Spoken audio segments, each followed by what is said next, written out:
Continue talking about health care for a moment. Let's bring in Republican Senator Rick Scott of Florida. No doubt somebody who understands a lot about health care and the politics of it, and more importantly, perhaps the substance of it. Senator Scott, where do you see this right now? Is President Trump looking to 2020 just a nod to reality that nothing could get done in the next 2 years in Congress?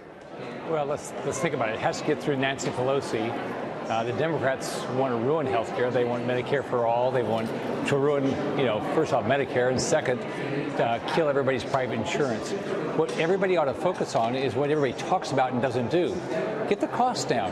I mean, why don't we just focus on costs? That's what, remember Obamacare was supposed to drive the average premium for a family down by $2,500? It did the opposite. Premiums are up, co-payments are up, deductibles are up. So I did a bill last Friday that said you're not going to be able to charge, if you're a drug company, you can't charge Americans more than you charge Europeans. That's pretty basic. When you go to a pharmacy, they should tell you what's going to cost you to pay out of pocket. But even with that would have to go through the Congress as well. So we just saw these numbers from Gallup today. These probably won't surprise you, but the anxiety about health care is quite high. Estimated last year that Americans borrowed $88 billion.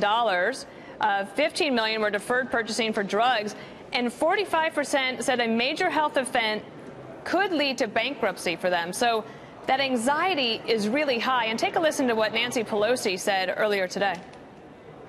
When the president has instructed his Department of Justice to just eliminate the Affordable Care Act, them's fighting words. I mean, them's fighting words.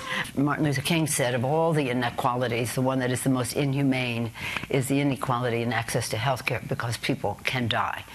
And the president seems oblivious to that. So I guess they're fighting words, but meanwhile, Americans are just so frustrated because nothing seems to be able to get done. Well, the inequality is when you know you should be able to get good health care at a reasonable price. What the Democrats keep doing is causing the price to go up. Why don't we focus on doing the things that's actually going to do something about the cost of health care? That's our problem. If what Democrats always do is, it's all about access. Well, what that has done is you can't afford it now. I ran the largest hospital company in the country. My bill does exactly what I did in the business. I told the pharmaceutical companies when I was in business, you can't charge Americans more than you charge Europeans. Mm-hmm. And that's what we did. It's pretty basic. I think both Democrats and Republicans agree we've got to reduce drug prices. Let's do it. There might be some bipartisan agreement on that, indeed, although, of course, the devil's in the details. And I did want to ask you about one other thing, because you understand this issue very well. This is about that disaster aid vote that happened yesterday, because we have a lot of people, a lot of American citizens who are needing some help after these natural disasters. President Trump tweeting this about Puerto Rico, saying Puerto Rico got $91 billion for the hurricane, more money than has ever been gotten for a hurricane before, and all their local politicians do is complain and ask for more money. And listen to Senator Patrick Leahy, one of your colleagues, in response. I've urged Senate Republicans to take up and pass the House bill, H.R. 268, since the House first passed it in January. But the Republican leadership has refused. We cannot advance a bill that picks and chooses among Americans and says some Americans are lesser than others. Senator, do you think that there's enough money in this bill for Puerto Rico to rebuild? Well, they're all steps. I mean, it's what's shameful. Chuck Schumer killed a bill that would have $600 million in food nutrition supplement money for Puerto Rico. It's the first thing I talked about on the Senate floor after I became a senator. He killed that yesterday. Why don't we do what we know we can get done, that the president will sign, and then if we need to do more, let's keep doing more.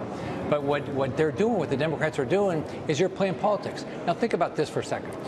After Hurricane Maria, did Chuck Schumer go to Puerto Rico 9 times? No, I did, and listened to them. What do they need? Did he open up relief centers in New York? No, I opened those up in Florida. So he says he cares about Puerto Rico, but if you look at his actions, he just stopped funding $600 million for Puerto Rico that they need.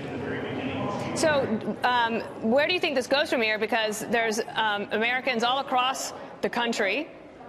That includes, of course, all of the citizens in Puerto Rico who need help. Where does this bill go from here?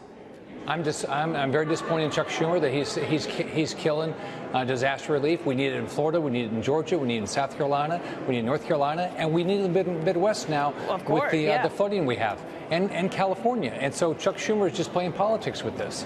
All right. Well, we'll see if you can kick them into gear up there in Washington, D.C. Senator Rick Scott of Florida, thank you.